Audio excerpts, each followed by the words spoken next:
Take this conversation forward. We've also got Abhimanyu Sofat, Vice President Research at IIFL, joining in. Abhimanyu, we were just debating where the Indian retail space is headed, especially in the light of the Walmart-Flipkart $16 billion deal.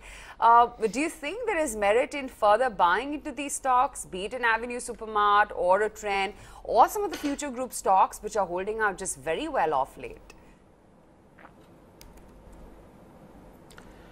Sure. So if you look at the entire sector, I think so you have some companies like Avenue which are trading at quite a high multiple.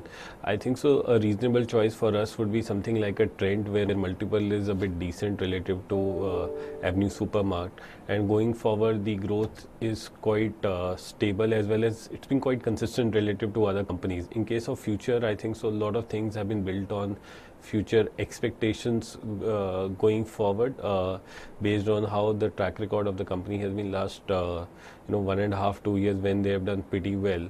So within the sector, though we like the space, I would rather go for a Trend and Shoppers, which is now which had a deal with Amazon, and where there's some kind of restructuring happening. So those are the two companies that I would be comfortable as of now within the retail space. Paint and Titan numbers, which is a better one and which is a better stock to buy after the recent run-up?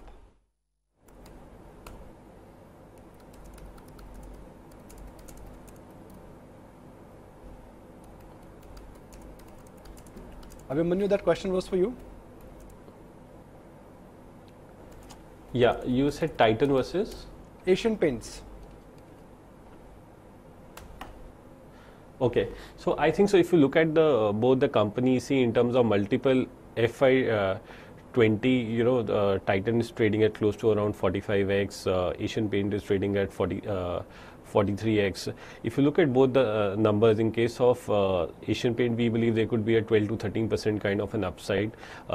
This particular quarter, we've seen an improvement in margin despite how the crude is behaving, because they are not too much into solvent paints. So relative to their peers, I think so a higher crude price gives them a competitive advantage vis-a-vis others. In fact, their growth difference between Kansai has also narrowed down. So now they are close to around 11% kind of volume growth in decorative relative to 14.5% for Kansai. So in case of Titan, we believe the valuation being slightly stretched, but still there could be a 10% kind of an upside in the company. Clearly the margin improvement was significantly better in this particular quarter, and I think so post call, management has also indicated there will be slight dip in the margins relative to Q4. Though going forward, the volume growth is likely to improve significantly as they focus on sourcing of gold under exchange schemes, which is at a higher price than the procurement price. So, next 5 years, a 20% CAGR growth story in terms of top line would warrant a core portfolio holding in Titan. So from a business model perspective, I think so Titan has done relatively better and should do better. But from a very short-term perspective, they may be slightly more upside in Asian Paints.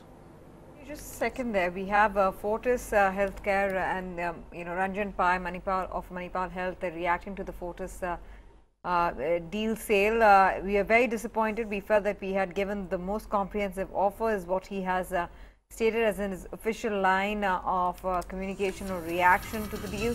As the pre-open rates come in, we should keep it with Fortis Healthcare as to see how the initial ticks would look like there in response to the transaction being announced.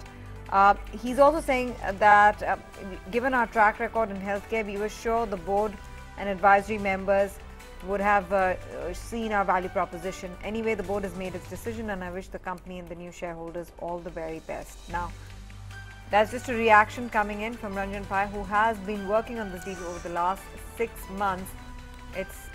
It's really interesting. I mean, I would say I can see his level of disappointment. I would be disappointed, after having put in all that effort, seeing the deal not go through, and somebody else coming in on the 11th hour and 59th minute and taking the deal away. That can be a bit painful. But just look at what the move on the stock is, and mind you, this is just the pre-open rate, not disappointing from any count. And did I see a tick of 180 plus? It's a gap up, and how? The opening tick was about 19 odd percent. It's finally settled down. It's a good solid 9% move that you're seeing on Fortis right now.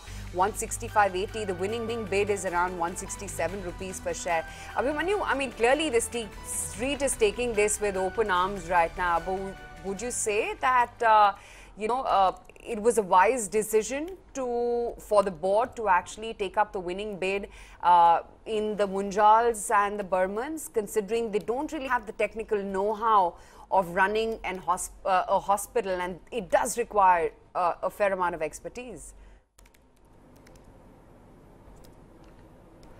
Sure. So I think so.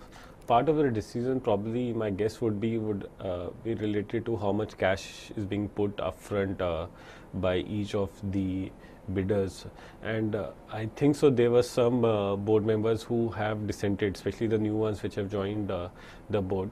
So I think so this is still far from over. There is no promoter which is there in the company right now, and you could also see people making direct offers to shareholders also. So it's just a board recommendation which has happened till now. So I don't think so things are over for this particular thing. It can prolong a bit going forward as well. Having said that, I think so there is some value in the company, despite we've seen last 6-7 years the company's profitability never coming up, but the amount of assets that they've created and how the spend on healthcare is happening, and Fortis being one of the few large players in the market, we are seeing this kind of interest. So from a shareholder perspective, I think so one should continue with owning these stocks, because there may be some more action, and things are likely to even become more aggressive going forward.